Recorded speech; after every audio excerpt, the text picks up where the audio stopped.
The scale and scope of generative AI is estimated to reach 1.3 trillion with T by 2032.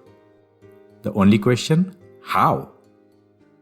Hi, I'm Deepak Bhaskaran, your guide to all things AI, and in this video, we're going to cover the top 3 reasons powering this growth. They are GPU, or Graphic Processing Unit, large-scale datasets, and the transformer model architecture. Let's dive in. With advancements in computing power, it is now possible to train models with billions of parameters using supercomputers powered by graphics processing units or GPUs. GPUs are a type of computer processor that were initially designed to accelerate computer graphics, especially for the gaming world, but have recently become popular for training AI models due to their unique ability to effectively run parallelized workloads. The availability of GPU-based instances in the cloud is allowing organizations to experiment and build AI systems quickly and with very little upfront investment. Both power and cost play an important role in large-scale adoption of Gen AI. More recently, specialized machine learning chips such as the AWS Trainium have further reduced the cost and increased the efficiency of the training models. As a result, these specialized learning chips, which are purpose-built for high-performance, deep learning training, have become far more cost-effective and accessible. The second key factor is the availability of large-scale datasets. The internet has provided a vast amount of data, particularly text data, which has been instrumental in training the foundation models for AI.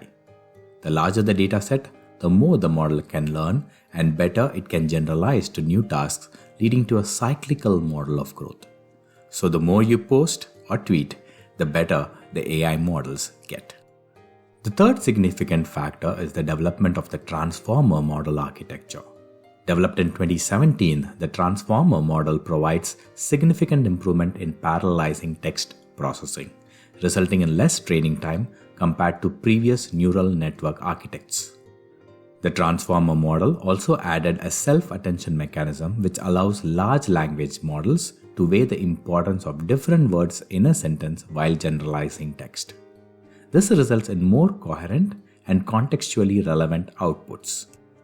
The increase in scale and scope of foundation models as a result of the transformer model architecture has significant implications.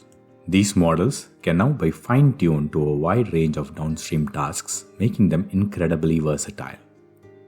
They can then be used in natural language processing tasks like translation, summarization, and question answering, and can also be used in other domains like computer vision, fraud detection, and code generation. While the capabilities and resulting possibilities of a pre-trained foundation models are amazing, these generally capable models can also be customized to perform domain-specific functions using only a small fraction of the data and compute required to train a model from scratch. So, the next time someone questions you for playing video games or tweeting in the social media a lot, you can answer with a straight face that you are powering AI.